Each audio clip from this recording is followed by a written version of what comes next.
Hi, welcome back to my channel. My name is Rachel. That is the R in the art case Stumblingbear, and I'm a reader and a writer.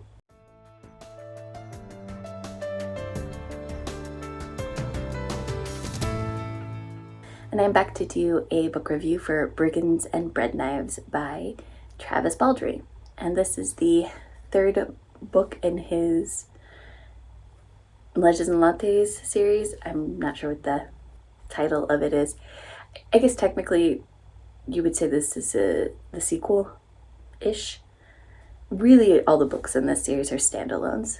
But in this one, we're following Fern, who is from the prequel book. And how I like to explain this is we have Fern having a midlife crisis, and she goes on an adventure. And I'm in my 40s, so I connected hard with her. I completely understood the whole, I've been doing this for years, and at one time this fulfilled me, but now it's not. And so now I'm trying to figure out what exactly it is I want. I connected hard with that theme. At least that's like the theme I got. I don't know if that was the actual theme that Baldree was writing. The premise of this is Fern travels to the city of Thune, where Viv has set up her coffee shop.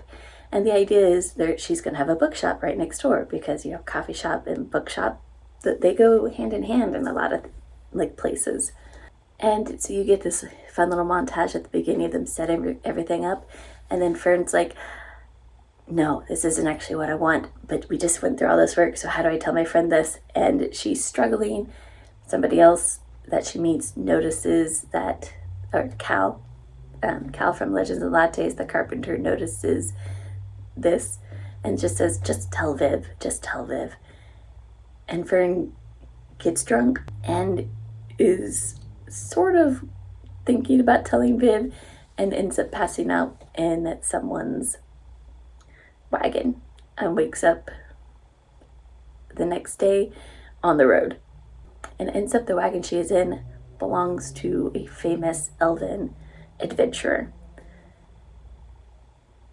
And the elf is transporting a goblin prisoner, and Fern convinces the elf to let her go with her further because she speaks goblin, which really she just speaks some swear words. And things pursue from there.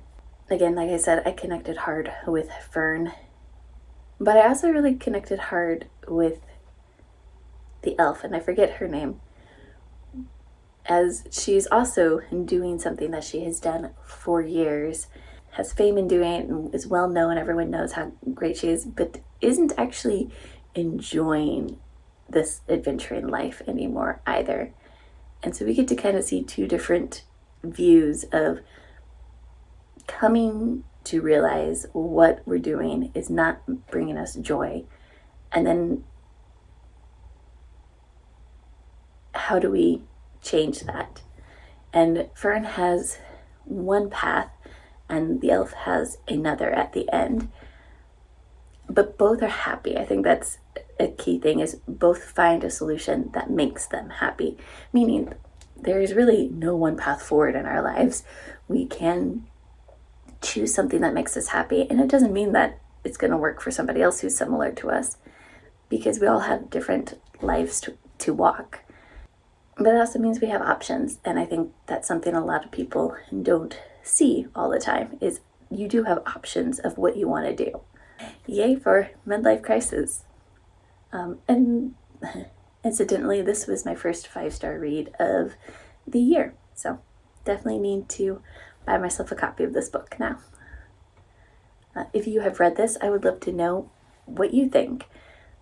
Thank you, and have a great day.